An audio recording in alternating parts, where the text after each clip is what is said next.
வந்த செய்தி உண்மைதானா? தூதரகத்தை நோக்கி பயணிக்க தயாரா? அஸ்ஸலாமு அலைக்கும் வரஹ்மத்துல்லாஹி வபரகாத்துஹு. அன்பார்ந்த அனைத்து உறவுகளுக்கும் இனிய இரவு வணக்கம்.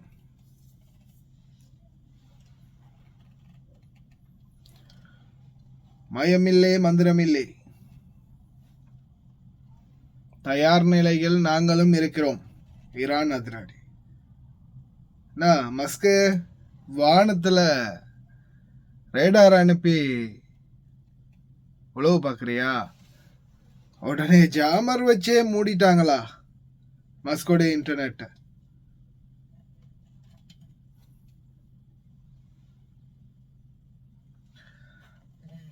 அன்பார்ந்த உறவுகளே, ஒரு பிரேக்கிங் தகவல் ஒன்று உடனடியாக வெளியாகி இருக்குது.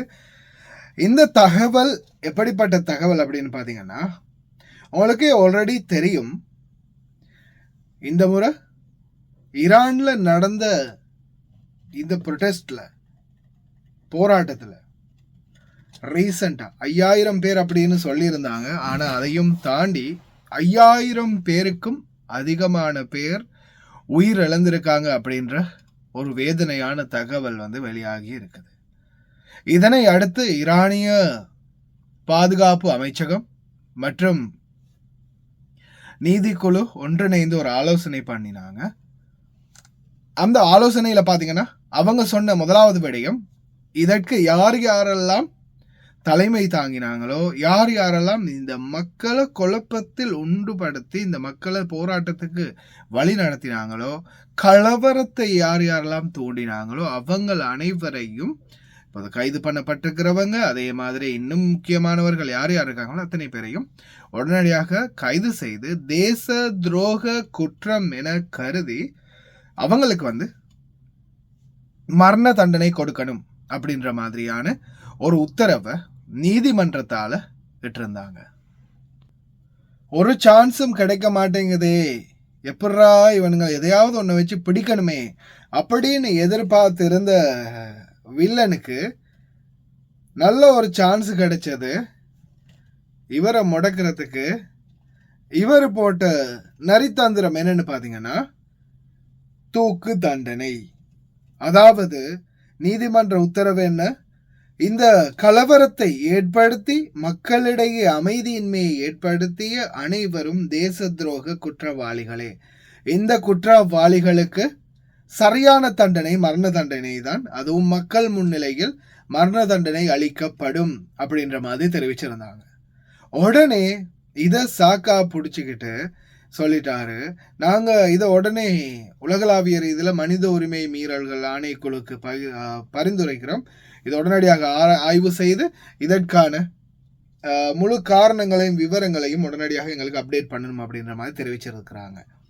அதனை அடுத்து ராய்ட்டர்ஸ் மற்றும் இவங்களுக்கு கீழே வேலை பார்க்கக்கூடிய இவங்களுடைய கொத்தடிமைகள் எல்லாம் ஒன்று சேர்ந்து ஒரு ஆலோசனை பண்ணி கடைசி முடிவுக்கு வராங்க. அப்பாவி மக்கள் பலரையும் இவங்க ஈரான் தூக்கில் போட போகிறாங்க, அவங்களுக்கு எதிரான நடவடிக்கை எடுக்க போகிறாங்க அப்படின்ற தகவல் கிடைச்ச உடனேயே அடுத்த கட்டமாக என்ன செய்கிறாங்க, பெருந்தலைகள் எல்லாம் ஒன்று கூடி அதிரடியான ஒரு மீட்டிங்கை போடுறாங்க. இந்த மீட்டிங்கில் அவங்க கடைசியாக எடுத்த முடிவு என்னன்னு பார்த்தீங்கன்னா, ஈரான் மீது நாங்கள் உடனடியாக போர் தொடுப்போம் அப்படின்ற ஒரு கடைசி முடிவுக்கு அவங்க வராங்க. இந்த கடைசி முடிவை அவங்க எப்படி வெளியிடுறாங்கன்னா, ஈரான் கிட்டத்தட்ட 800 பேருக்கு மரண தண்டனை விதிக்க போறதா தெரிவிச்சிருக்கிறாங்க. அப்படி மரண தண்டனை விதித்தால் ஈரான் மீது நாங்கள் நிச்சயமாக போர் தொடுப்போம் அப்படின்ற மாதிரி தெரிவிச்சிருந்தாங்க. இந்த தகவலை அறிந்த முக்கிய புள்ளிகள் என்ன செய்யறாங்கன்னா, நாங்க சார் இப்போதைக்கு அதை மேல் பரிசீலனை செய்கிறோம், இப்போதைக்கு நாங்கள் நிப்பாட்டுறோம், மரண தண்டனை எதுவும் இல்லை அப்படின்றத சொல்லி நிப்பாட்டிட்டாங்க. அதை நிப்பாட்டினத்தோட உடனடியாக ட்ரம்ப் ஒரு தகவலை வெளியிடுறாரு, நாங்கள் உடனடியாக ஈரான் மீதான யுத்தம் நிறுத்தப்படும் அப்படின்றதையும் நாங்கள் அறிவிக்கிறோம். என்ன காரணம்னா, அவங்க எக்ஸிக்யூட் பண்ண போகிறது இல்லை அப்படின்றத சொன்னதால் நாங்கள் ஈரான் மீதான யுத்தத்தையும் நிப்பாட்ட போகிறோம் அப்படின்ற மாதிரி நான் உங்களுக்கு வீடியோவும் ரீசெண்டாக போட்டிருப்பேன். அமெரிக்க ஜனாதிபதி மிஸ்டர் ரம்பர்ட் சொல்லிட்டார். சொன்னதோட இந்த பிரச்சனை வந்து ஒரு சுமூகமான நிலைமைக்கு வந்துச்சு. அதே போல் உங்களுக்கு தெரியும், ஆரம்பத்தில் இராணுவ அதிகாரிகள், அதாவது இராணுவ தளபாடங்கள் எதுவும் இல்லை, இராணுவ அதிகாரிகளை மட்டும் இந்த அரபு நாடுகளுக்குள்ள இருக்கக்கூடிய இராணுவ தளங்கள்ல இருந்து, உயர் அதிகாரிகள்ல இருந்து கீழ்மட்டம் வரைக்கும் அமெரிக்க இராணுவ அதிகாரிகள் எல்லாரையும் உடனே பேக்கப் பண்ணினாங்கன்ற விஷயம் உங்களுக்கு தெரியும், கட்டார் உட்பட. மறுபடியும் சரி, போனவங்கெல்லாம் பிரச்சனை ஒன்றுமில்லை, சுமூகம் ஆயிடுச்சு அப்படின்னு திரும்பி வந்துட்டாங்க. வந்தது இராணுவமா இருந்தா ஓகே, இராணுவம் வந்துட்டாங்க ஓகே. ஆனா இராணுவத்தோட சேர்த்து ஆயுதங்கள் அதிகமாக இருக்குதுன்னும் போது இன்னும் அதிகமான ஆயுதங்களை எதுக்காக கொண்டு வந்து குவிக்கணும்? அதுதான் தற்போது எழுந்த மிக பெரிய ஒரு சந்தேகம். உடனே ஈரான் வந்து சொல்லிட்டாங்க, அவங்களுக்கு கிடைச்ச தகவலின் அடிப்படையில் ஈரானுக்குள்ள மறுபடியும் ஒரு அமைதியின்மை ஏற்படுத்தி அலி கமைனி அவர்களுக்கான ஆதரவாளர்கள், இது வந்து பாத்தீங்கன்னா இந்த மொத்த ஜனமும் வந்து அலி கமைனி அவர்களுக்கான ஆதரவாளர்கள், இது யாருமே எதிர்ப்பாளிகள் இல்லை, ஆதரவாளர்கள். இவங்க அத்தனை பேரும் சொல்றாங்க, அரசாங்கம் ஓகே, அரசாங்கம் எடுக்கிற முடிவுக்கு நாங்க தலை சாய்ப்போம் அப்படின்ற மாதிரி அவங்க சொல்லிட்டாங்க. பல லட்சம் மக்கள் ஒன்று கூடி இருக்கிறாங்க அந்த இடத்துல. அவங்க எல்லாரும் சொன்ன ஒரே வார்த்தை, எங்களுடைய தலைவர் என்ன சொல்றாரோ அதை வந்து நாங்க கேட்டு நடப்போம், அதற்கு அடிபணிவோம், நாங்க தலை சாய்ப்போம் அப்படின்ற மாதிரி அலி கமைனி அவர்களுடைய உத்தரவை கேட்டு நடக்கிறதுக்காக மக்கள்ல 175% தயாராகிட்டாங்க. ஆனா அந்த 25% மக்களை குழப்பத்துக்கு உட்படுத்தினது இவருடைய கயிறை விழுங்கிய சில பிரெயின் வாஷர்ஸ்கள் தான். அந்த வாஷர்கள் தான் சேர்ந்து ஒரு சிலரை வாஷ் பண்ணி இந்த மாதிரி பிரச்சனைகளை இன்னும் மூண்டு எழும்புறதுக்கான ஏற்பாடுகளை பண்ணினது. அந்த சூழல் தான் இவ்வளவு பெரிய பிரச்சனைக்கு காரணம். ஆனா இப்போ என்ன ஆகிருக்குன்னா, எதுக்காக இப்போ ஈரானுடைய கேள்வி என்னன்னா, இவங்க ராணுவ அதிகாரிகள் வெளியே போன ராணுவ அதிகாரிகள் திருப்பி இந்த நாட்டுக்குள்ள வராங்கன்னா ஓகே, அவங்களுடைய பேஸ் கேம்புகளுக்கு அவங்க திருப்பி வராங்கன்னா ஓகே. ஆனா எதற்காக, என்ன காரணத்துக்காக ராணுவ தளபாடங்கள் இன்னும் அதிகமாக கொண்டு வந்து இறக்கணும்? எதுக்காக ராணுவ ஆயுதங்கள் வந்து இன்னும் அதிகரிக்கணும்? அமெரிக்கா ஏன் குவிக்குது? அதே மாதிரி இன்னொரு முக்கியமான தகவல் என்னன்னு பார்த்தீங்கன்னா, விமானங்கள், போர் விமானங்கள் கிட்டத்தட்ட இப்போதைக்கு முன்னாடி இந்த யுத்தம் நடக்க போகுது அப்படின்ற சூழல்ல கூட பெரிதளவாக வராத போர் விமானங்கள் அனைத்துமே மறுபடியும் இந்த நாடுகளுக்கு மேலால பறக்க ஆரம்பிச்சிருக்குது. இதனடா புதிய பஞ்சாயத்தா இருக்குது? இவ்வளவு காலமா விமானங்கள், அமெரிக்க ராணுவ விமானங்கள் வந்து ஓரளவு தான் இந்த நாடுகளுக்கு மேலால பயணிச்சுக்கிட்டு இருந்துச்சு. ஆனா இப்போ பார்த்தா அந்த சாதாரணமா ஏதோ ஒரு போர் சூழல் நடந்துகிட்டு இருக்கிற சிச்சுவேஷன்ல எவ்வளவு ராணுவ விமானங்கள் வந்து பறக்குமோ அந்த அளவுக்கு ராணுவ விமானங்கள் அதிகமாக ரேடார்ல பதிவாகிறதுக்கான காரணம் என்ன?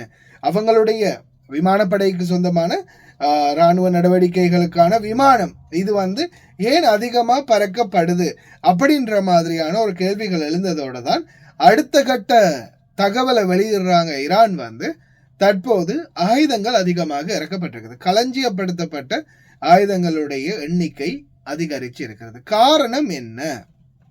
ஏன் பேஸ்ல இருந்து ரிட்டர்ன் போன ராணுவ அதிகாரிகள் அவங்க திருப்பி ரிட்டர்ன் வரும்போது ஏன் அதிகமான ஆயுதங்களையும் கொண்டு வந்திருக்கிறாங்க?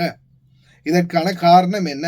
அடுத்த யுத்தத்துக்கு தயாராகிறாங்களா அப்படின்ற மாதிரியான ஒரு கேள்வியை வந்து கேட்டுக்கிறாங்க. Okay, I got it.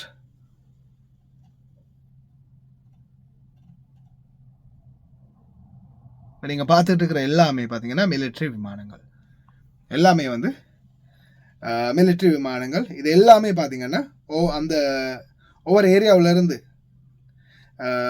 பிரிட்டிஷுடையது, அதே மாதிரி பிரான்ஸுடையது, அதே மாதிரி அமெரிக்காவினுடையது.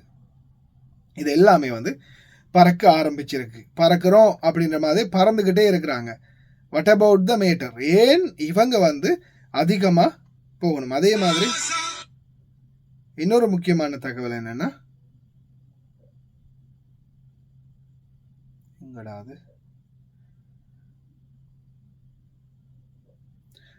ராணுவ வாகனங்கள்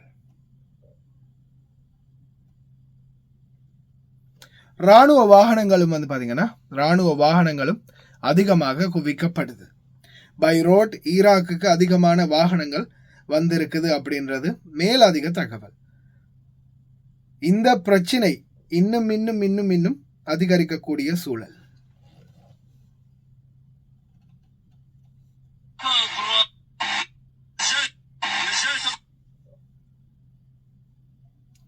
இது வந்து சவுதி அரேபியாவுடைய ஒரு ஏர் டிரான்ஸ்போர்ட்டேஷன் அப்படின்னு சொல்றாங்க. அதுக்குள்ள பாத்தீங்கன்னா நிறையவே வந்து விமான ஆயுதம் சம்பந்தப்பட்ட விமானம் சம்பந்தப்பட்ட விடயங்கள் மற்றும் இன்னும் சில ஆயுதங்கள் வந்து இறக்கி இருக்கிறாங்க.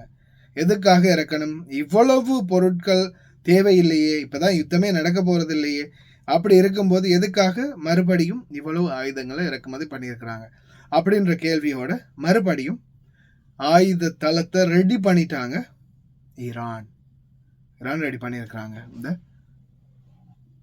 இந்த போட்டோ காட்சிகளும் வந்து வெளியிடப்பட்டிருக்கு. விமானங்கள் இந்த பின்னாடி பறக்கிற எல்லாமே பார்த்தீங்கன்னா விமானங்கள், பின்னாடி வரக்கூடிய எல்லாமே பார்த்தீங்கன்னா ஃபாலோ பண்ணி வரக்கூடிய எல்லாமே விமானங்கள் தான் வந்துகிட்டு இருக்குது. எங்க போய் முடிய போகுதுன்னு தெரியல. ஆனா இதுல முக்கியமான தகவல் என்னன்னா,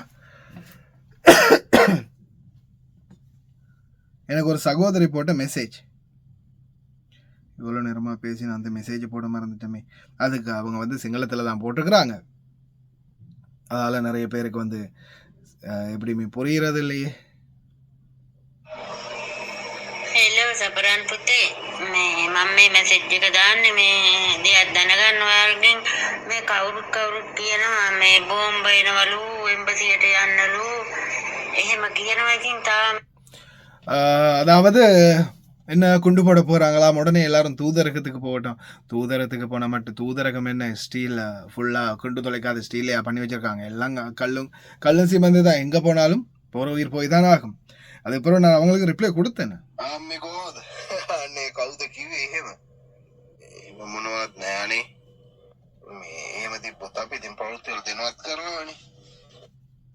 அவ்வளோதான், சிம்பிளாக தான் அவங்களுக்கு ரிப்ளை கொடுத்துருக்குறேன். பெருசாக எதுவும் பயப்படுறதுக்கு ஒன்றும் இல்லை. அப்படி ஏதாவது இருந்துச்சுன்னா நிச்சயமாக நாங்கள் நியூஸில் தெரிவிப்போம் தானே அப்படின்ற மாதிரி.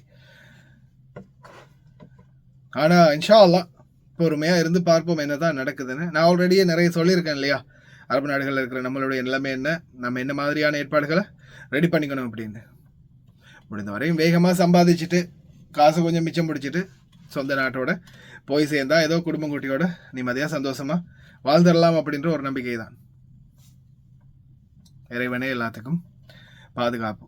ப்ரே பண்ணுங்க, எந்த ஒரு யுத்தமும் பிரச்சனையும் வரக்கூடாது அப்படின்னு. முடிஞ்ச வரைக்கும் இன்னொரு வீடியோவில் சந்திக்கலாம்.